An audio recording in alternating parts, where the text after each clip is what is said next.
Jeffrey, welcome to the first ever Principia Podcast. Thank you, Mitch. It's important that we ask the most important question first while you're fresh. Who's your favorite Spice Girl? Oh, scary. I'm surprised how quick Yeah. you came up with that. Well, when you can only think of one, that's got to be your favorite. Right. Yeah, I always think of the Snow White and the Seven Dwarves, and I think the Spice Girls are about 4 of those. So Which one married the Beckham? Sporty? No, it couldn't be sporty, right? Posh, yeah, posh.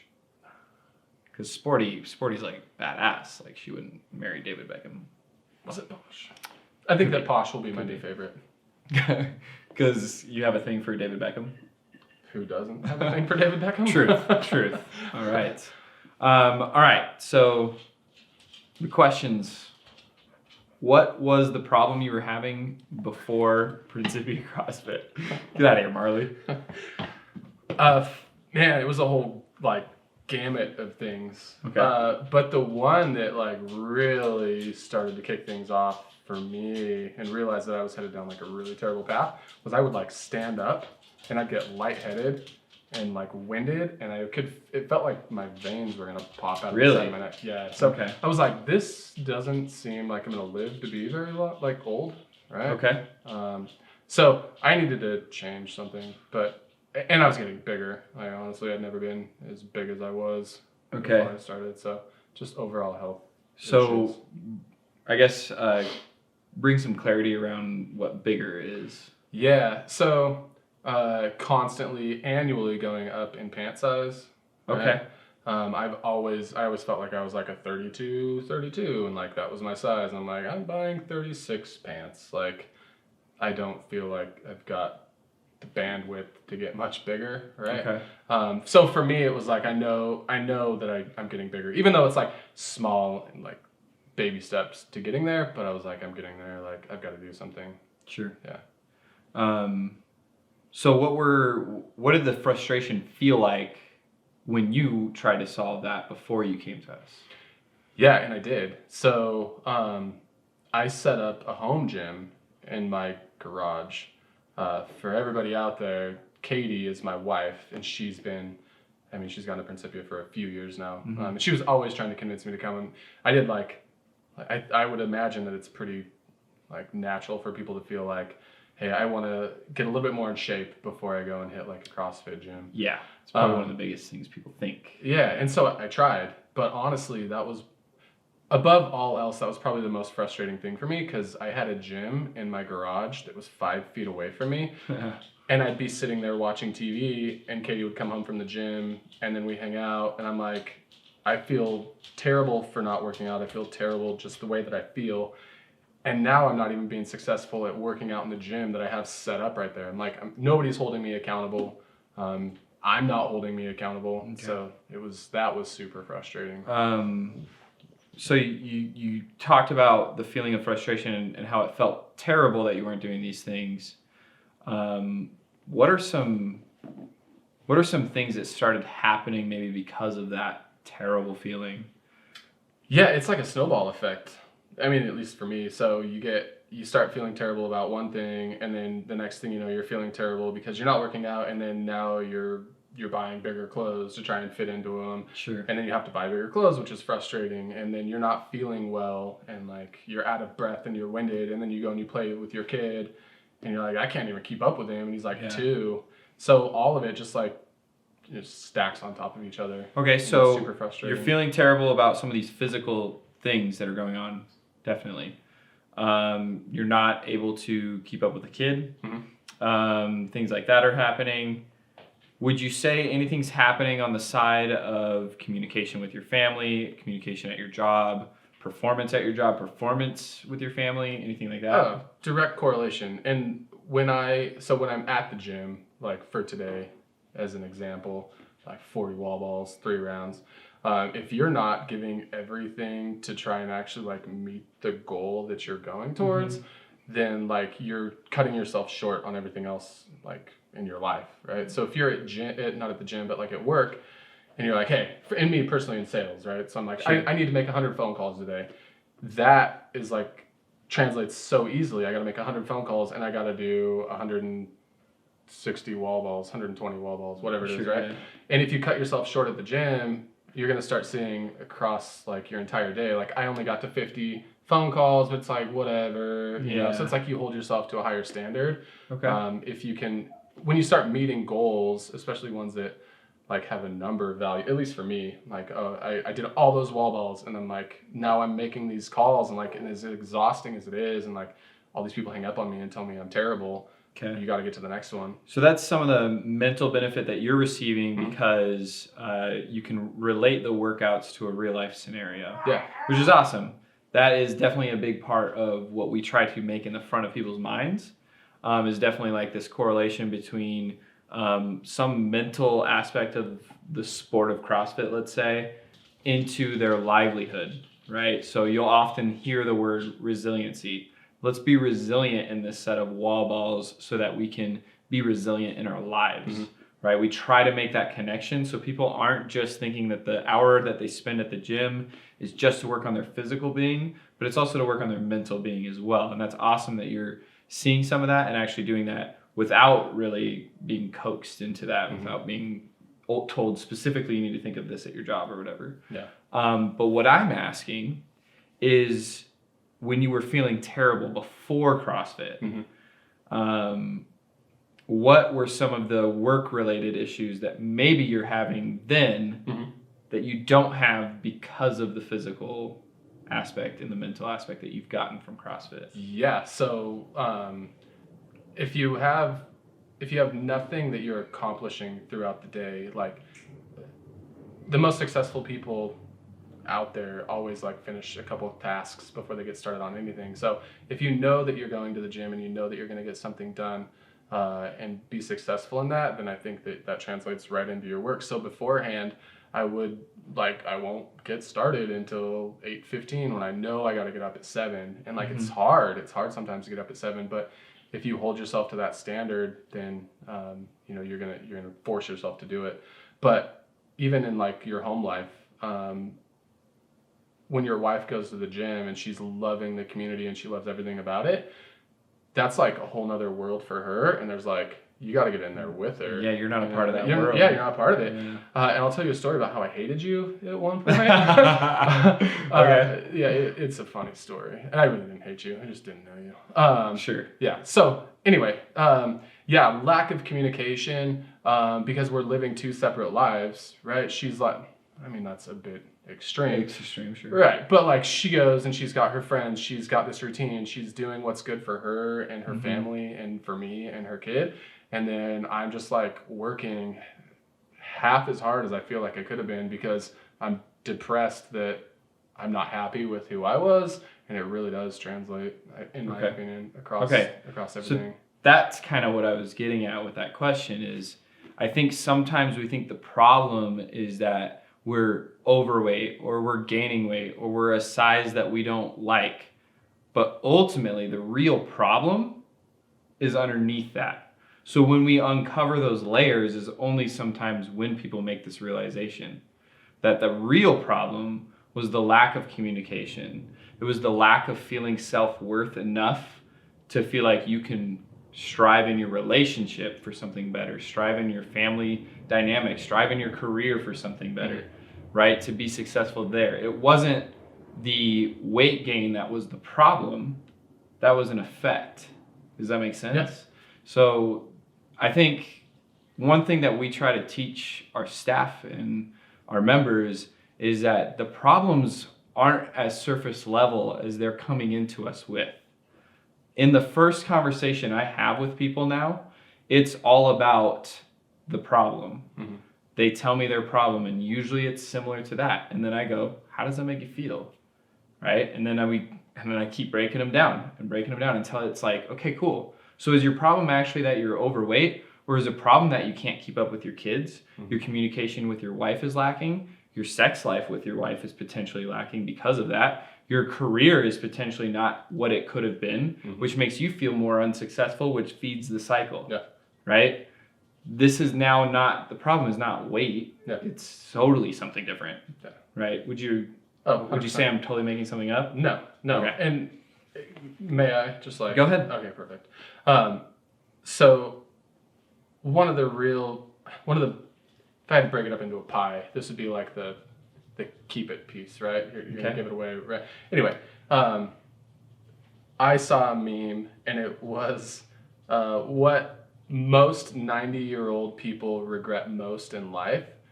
And it was not having a body that your significant other was like super attracted to. Wow. Right? Okay. And I've never like, seen that. Yeah, so I it might have been like made up, who knows? But I was like, dude, I'm like 34, right? I'm like, when am I gonna have another opportunity to like try and have a body that like my wife is like... Much easier to maintain than it is to gain. Yeah, that later window in was life. slowly drooping closed, if you know what I mean. Yeah. So I was like, if nothing else happens, I know that hopefully the health gets better and I don't die an early death, right? But if I can give my wife like, hey, 5 years of like, hey, then like right on, right? Yeah, so, that's absolutely. Yeah. And that is, and I want people to understand that like you can say that you want to do this for the reasons of working on yourself and this and that or the other, but ultimately when people exercise, the number one goal is an aesthetic goal. It is not a mental goal. That's not bad. No, it's not bad because there's things that are gained through the aestheticism, right? So you get the aesthetic goal of having your six-pack, let's just say the most extreme, which is ridiculous. But let's just say you gain that goal. Now there's a lot of things that happen because of that. Self-confidence. That people are often overlooking that's really what people are going for is for the confidence, for the boost in relationships, boost in communication, whatever it might be, right? That confidence goes a long way in many facets of life. Yeah. So it's cool that we were able to kind of break that down. I wasn't sure if it's like that je ne sais quoi or whatever it is. I don't know what you just said, but it sounded fancy. Yeah. I only know fancy. All right. So what was different about how we went about it versus how you went about it? Yeah. You've already kind of touched on some of that. But. Yeah, absolutely. One, I didn't have to make up my own workouts. Right? So I honestly, like I told you, I don't know if I was the biggest fan of you, but I walked in day one, signed up, and I looked at Katie and I was like, I like that guy. So I don't know what my problem was, but like I get in there and I'm just like, dude, I'm just going to trust everything that Mitch is going to throw at me. Like I used to like cherry pick workouts. Like when I would go to other gyms, I'd be like, snatch day again, right? Just don't go. I'm like, I'm not going to do that this time. So I'm going to jump all the way in. And it was actually awesome because in the beginning, like in my mind, I felt like I could do more than I was doing. Okay. But you were very quick to like recognize, be like, whoa, bro, like you're day two. We don't need to go straight into muscle ups, right? Let's like, we don't need to pull anything. This is like a long road. So it was nice, one, that you recognized it too, and the programming was awesome. And then the community, right? Yeah. Now I have somebody to hold me accountable. Which and it's not even me. Yeah, exactly. Like I get a call from you and it's like, oh, yeah what's up, Mitch? But no, it's like we've got our nooners class, but I like to call them afternoon delight. But like it used to be my 4 o'clock class, but really, well, it's taken. I mean, I have nothing to say about it. They go nooners, that's fine. Sure. But like, if you don't go 2 days, like what's up, Jeff? Yeah, like it's not me hitting you up, it's them. And what's nice is like I'll call out one of our people. Be like, hey man, like you good? Like what's it's a cycle. Yeah. And that makes that whole class stronger, really. I mean, when you can build those relationships and stuff. And a lot of people, I think, don't give that time up front. How much time would you say it took to feel like you were part of that noon culture? 3 days. 3 days, okay. So that, I mean, I think that's fast. A lot of people, it takes longer than that. Yeah. It just depends on the person, I suppose. But I mean, maybe. Yeah. I'm kind of outgoing. Yeah. But I've seen it. Like, I go to 6 o'clock class or 6:15, 6:30, whatever it is. PM? PM. Okay. Yeah. I did. I showed up to a 5 o'clock class and like super welcoming. It was the same thing. I knew nobody in there. What's nice is that I talked to Brody. So I was like, hey, Brody, 5 a.m., I'd never meet you. Oh, right. Right? But I show up, I'm like, hey, man, I've been stalking you on Sugarbud. And like, I wake up, I'm like, what do I got to do today Brody's time. I got to beat Brody's time. But I was like, dude, it's an honor to meet you. And like, he was so nice. But anyway, it's like the same thing. I don't think that I've never seen a situation where I was like, that's uncomfortable. That person was rude. Like, I can't believe that happened. So being held accountable, showing up to the noon class, like picking a time really was awesome. Making sure that I listened to what you had to say and not getting like that prideful, like, oh, I'm going to try and, squat too much. It's taken me years to develop as a coach, being able to watch for that. But now it's part of our onboarding process too. It's like, hey, you need to listen. Yeah. Like that needs to be a skill that you're going to come into this with. Mm-hmm. Otherwise, I will find you a gym that's a better fit for you.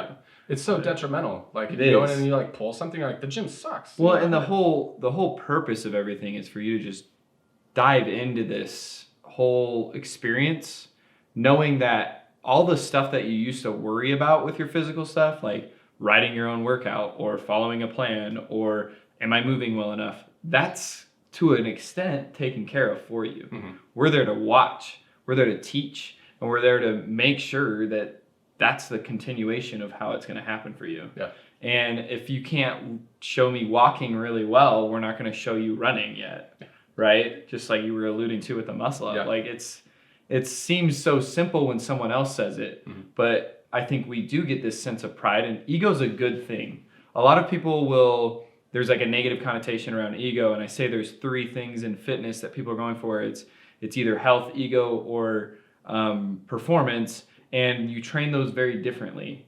But ego is affected by all of the other ones, as is any of the other ones, right? Yeah. So health is going to affect performance, and health is going to affect ego. Ego is going to affect health and performance, right? They all affect them differently. But I guess what I'm trying to get at is the ego still plays an important role in self-worth and development and growth and happiness. Mm-hmm. So it's not like we ditch the ego. It's not check your ego at the door. It's really just make sure that the ego is doing the right thing for you. Mm-hmm. We're going to teach you the physical aspect of things. Don't let your ego do that. Let your ego teach you the emotional and mental side of the CrossFit, right? Let your ego come into play there. Yeah. Because that's what we need. We don't need the ego to be a part of the physical aspect. Yeah. It's not us doubting your abilities. It's us making sure that it's a long-term growth and a part of your life for the rest of your life. Yeah. Not for the next 8 months. Yeah. What played a huge role for me too is like, I don't know who you were talking to. I heard it somewhere, but it's like, you don't have to like RX everything. It's like, this is like, everybody's like journey is different, right? So like, yeah, if you can RX a workout, awesome. But like, you're here to get like stronger and feel better about yourself. Mm-hmm. I'm like, dude, that's awesome. Yeah. So, I mean, if you look at CrossFit in general, like the programming for most gyms is made for what's called general physical preparedness or GPP. Think of that as a circle. It's nice with rounded edges. It's very well-rounded, right? Who do you know that's perfectly well-rounded? Oh.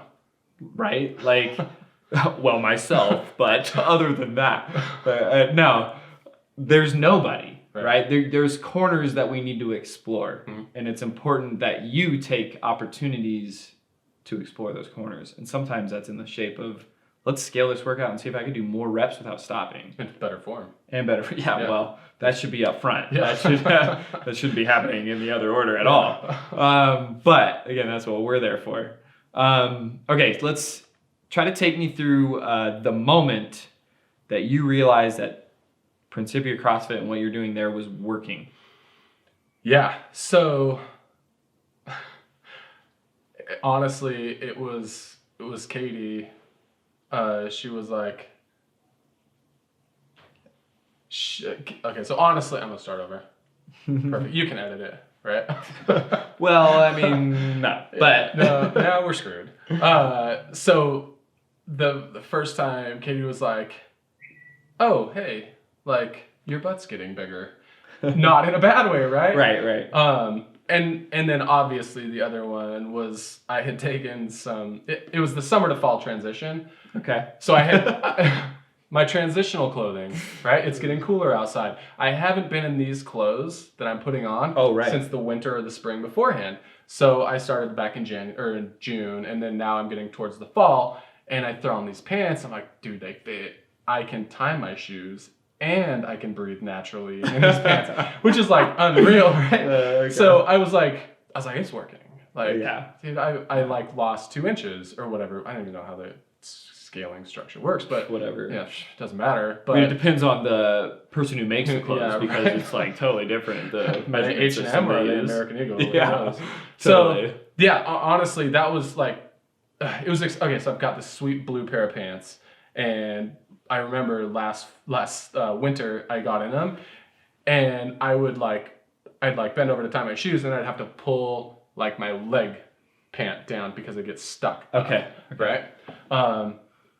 And I didn't have to. They fit perfect. They looked good. Nice. Yeah. Like Michael Scott in the office on that Casual jean day. Friday. He loves the way he looks in those jeans. Yes. All right. Cool. So that's the moment, right? Yeah, and honestly, that was probably it because that happened, I think, before Katie noticing me. Okay. But yeah, it was the clothes from the. But also for those watching or listening or whatever. On our website, he's also, I believe you're a before and after on there. I'm not sure if we got it up yet, but no, I found. But there's a very obvious degree of body fat loss, which is cool. Yeah, that was meant to be just for Katie. And then so here's the deal. Sorry. No, that's all right. It was good because we were actually talking. I heard you talking to somebody, but you were talking about like letting your guard down. Mm-hmm. And it was towards a workout or something. And I had just taken the picture. And I was like, I wasn't going to show anybody. And I was like, dude, I'll show Mitch. It was, I mean, for the short amount of time it was a really impressive transformation. Yeah, it was like June to September. And it's not like I'm drooling over your picture. That's all right. I mean, I do have it saved in my phone. But I'll send you more. But ultimately, it is like letting your guard down, being proud of the work that you've done, and being able to share it with us just helps us share that we're not just a CrossFit gym that's like putting out workouts that are great, because every CrossFit gym does that. Yeah. We're making sure we're following through and you're enjoying every little aspect of it, right? You're getting those aesthetic benefits that really everybody's there to get. Yeah. In your case, right? Yeah. So it made me super uncomfortable, but then I was like, are you sure? Like, I don't know about this. And you're like, well, what if you inspire like one more person? Right. All right. Got me there, boss. So true. It's so true. What if you're the difference between somebody who continues flipping channels or continues surfing the web, and the difference between that person instead clicking our step 1 or take action or whatever it is button, get started, I think is what it is, and that's the change that they've made that then spirals their life into a successful period of not only physical but mental and emotional health. Yeah. Which is something that we try to remind people. This is a physical space to work on those two things as well: physical and mental, spiritual, not spiritual, emotional. I guess the last thing I have. So, what is life like now that the weight has come off a little bit? You have that more aesthetic, please. Your communication is a little better. You're involved in that community that you mentioned that kind of sucked not to be a part of when your wife was the only one that was a part of it. And also it sounds like there was some career benefit too. Yeah. So what is your life like now that those things are happening for you? Yeah. So we made a baby. Okay. So take me through that. Step by step. Lots of practice. No, like it really is crazy. Like the little changes that happen when you hold yourself to like a standard, or like something's really hard to get through. Maybe it's a workout. Maybe you don't want to show up one day, but you get there and you do it, and you have a community that's there to like help you out and like suffer with you. And I say suffer with all the love in the world. You know what I mean? Right, yeah. But like you get through it together, and you come out on the other side stronger. How that wouldn't translate into every other section of your life is like, I couldn't think of something. Like your confidence, you're like, I did it, right? Watching somebody at the gym and they feel like they've got these barriers up. Can I use an example? Let's give them a fake name since we haven't. Okay.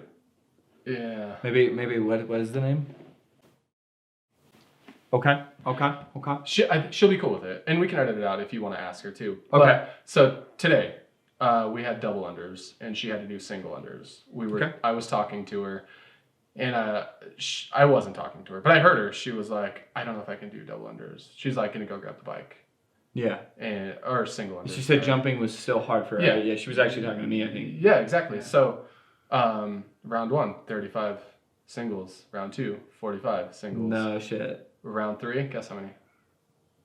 50. 100 singles. No. Okay. Yeah, that's what I'm talking about. It's Yeah. like how that doesn't inspire you to go out. That's and do, super cool. Right? I Yeah. was like, dude, I high-fived. I was like, you did how many? What? Yeah. Just like other people's She came in with the mindset of She couldn't do it. thinking none of it's going to happen. Yeah. Get out of here. Started round 1 with a small step and finished round 3 with almost what was prescribed, really. Yeah. I mean, Yeah. yeah, that's a huge in a workout, and she's new, so she's getting that pretty quickly. She's and that's breaking down walls, dude. that's really important because a lot of us are building walls our whole lives. Ask Donald Trump. And Mexico's paying for that wall. no, okay, let's not make this. Yeah, sorry.